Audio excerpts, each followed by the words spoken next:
ನಾಗರಾಜ್ ನನ್ನ ಮಗಳಿಗೆ ಟಾರ್ಚರ್ ಕೊಟ್ಟು ಸಾಯ್ಬಿಡ್ದಾನೆ. ಅದು ಈಗಲ್ಲ, 6 ವರ್ಷದಿಂದ ನನ್ನ ಮಗಳು ಅವು ಕಲಿಯೋಕೆ ರೊಕ್ಕ ಕೊಟ್ಟಲು, ಪೊಲೀಸ್ ನೌಕರಿ ಆಗಕ್ಕೆ ರೊಕ್ಕ ಕೊಟ್ಟಲು, ಎಲ್ಲ ರೊಕ್ಕ ಕೊಟ್ಟಲು. ಅವಾಗೆಲ್ಲ ಸಹಕಾರ್ಯ ಮಾಡಿ ನನ್ನ ಮಗಳದ್ದು 2-3 ಅಬೋಷನ್ ಮಾಡಿಸಿ ಈಗೆಲ್ಲ ಇದನ್ನೆಲ್ಲ ಮಾಡಿ ಈಗ ಮದುವೆ ಆದಮೇಲೆ ಈಗ ಡ್ರೈವರ್ಸ್ ಕೊಡ್ತೀನಿ ಅಂತೇಳಿ ನಿಂತು ಈಗ ಡ್ರೈವರ್ಸ್ ಕೊಡಲಾರ್ದ ನನ್ನ ಮಗಳಿಗೆ 2.5 ತಿಂಗಳ ಟಾರ್ಚರ್ ಕೊಟ್ಟು ನನ್ನ ಮಗಳು ಸಾಯ್ಬಿಡ್ದಾನೆ ಅಷ್ಟೇ. ಕಂಪ್ಲೇಂಟ್ ನನ್ನ ಮಗಳು ಸಾಯ್ಬಿಡ್ದಾನೆ. ಅವಾಗ ಏನು ಮಾಡಿದ್ರು ಅವಾಗ ಕಮ್ಮಿನ, ಅವಾಗ ಹಣ ಬೇಕಾಗಿತ್ತು ಹೊರತಾಗಿ ನನ್ನ ಮಗಳ ಜೀವನ ಬೇಕಾಗಿದ್ದಿಲ್ಲ. ಯಾವುದು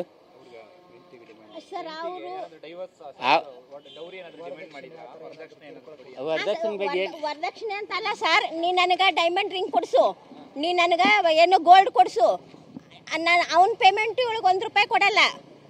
We at East Point Group of Institutions offer a wide range of courses that provide limitless opportunities, building skills over 2 decades.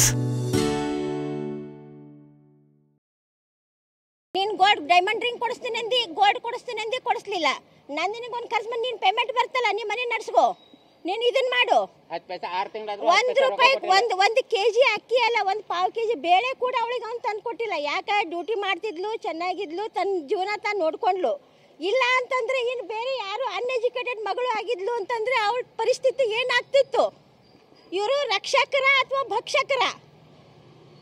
ಒಂದು ಏನು ಇದರಲ್ಲಿ ಇದ್ಕೊಂಡ್ಬಿಟ್ಟು, ಒಂದು PSI ಸ್ಥಾನದಲ್ಲಿ ಇದ್ಕೊಂಡ್ಬಿಟ್ಟು ಒಂದು ಹೆಣ್ಣಿನ ಜೀವನದ ಜೊತೆ ಆಟ ಆಡ್ತಾರಲ್ಲ, ಇವ್ರು ಮನುಷ್ಯರ?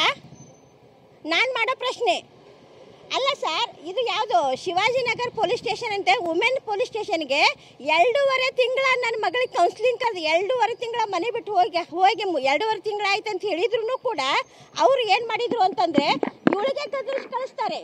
ಅಲ್ಲಮ್ಮ, ನೀನು ಎಜುಕೇಟೆಡ್ ಆಗಿಬಿಟ್ಟು ಅವನ ಜೊತೆ ಹೆಂಗೆ ಕೊಡ್ಕೊಂಡು ಹೆಂಗೆ ಮಾಡಿದ್ವಿ, ಏನು ಇದನ್ನು ಮಾಡಿದ್ವಿ, ಯಾಕೆ ನಿನಗೆ ನಾಲೆಜ್ ಇರಲಿಲ್ವಾ? ಯಾಕೆ IAS ನಲ್ಲಿ ಆಗಸ್ಟ್ 15, ಮೊನ್ನೆ ಹೋದ ವರ್ಷ ಆಗಸ್ಟ್ 15. ಆತ್ಮಹತ್ಯೆ ಮಾಡ್ಕೊಳೋ ಥರ ಇಲ್ಲ, ಅದು ಕರ್ಕೊಂಡು ಬಂದ್ಬಿಟ್ಟು ಅವ್ರು ನೇಣು ಹಾಕಿರೋ ಥರ ಇದೆ ಅದು. ಎಷ್ಟು ಜನ ಮಕ್ಕಳಮ್ಮ ನಿಮಗೆ? ನಾನು 3 ಜನ ಮಕ್ಕಳು, ಇವಳು 2ನೇದವಳು. ಇದು ನಾಗರಾಜಿಗೆ ಮೊದಲನೇ ಮದುವೆನೇ.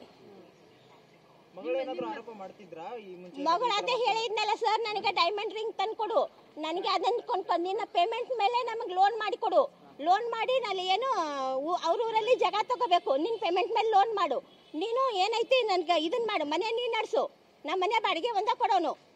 ಅಮ್ಮ, ಈಗ ನಿಮ್ಮ ಒಪ್ಪಿಗೆ ಮೇಲೆ ಮದುವೆ ಆಗಿದ್ದವರು? ನೀವು ನೋಡಿ ಮದುವೆ ಮಾಡಿದ್ದು ಅಥವಾ ಅವ್ರು ನೋಡ್ಕೊಂಡು ಮದುವೆ ಆಗಿದ್ದವರು? ಅವರು 6 ವರ್ಷ ಆಯ್ತು.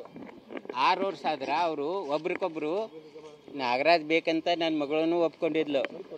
ಈಗ ಇಬ್ಬರದು ಸಮಸ್ಯೆ ಇದ್ದಿದ್ದರಿಂದ ನಾವು ಒಪ್ಕೊಂಡು ಮದುವೆ ಮಾಡಿದ್ವಿ. ಆತಪ್ಪ ನಿಮ್ಮ ಮದುವೆ ನನಗೆ ಒಪ್ಪಿಗೆ ಐತಿ, ಎಷ್ಟು ದಿವ್ಸ ನೀವು ಹಂಗೆ ಇರ್ತೀರಿ ಮಾಡ್ಕೊರಿ ಅಂತೇಳಿ ನಾವು ಒಪ್ಕೊಂಡ್ವಿ. ಮದುವೆ ಆದಮೇಲೆ ಅವ್ರ ಅಪ್ಪನ ಮನೆಗೂ ಕರ್ಕೊಂಡು ಹೋಗಲಿಲ್ಲ, ಆಮೇಲೆ ಅದು ಏನಂತಾರೆ ಅದು ಯಾವುದಕ್ಕೂ ಕರ್ಕೊಂಡು ಹೋಗಲಿಲ್ಲ.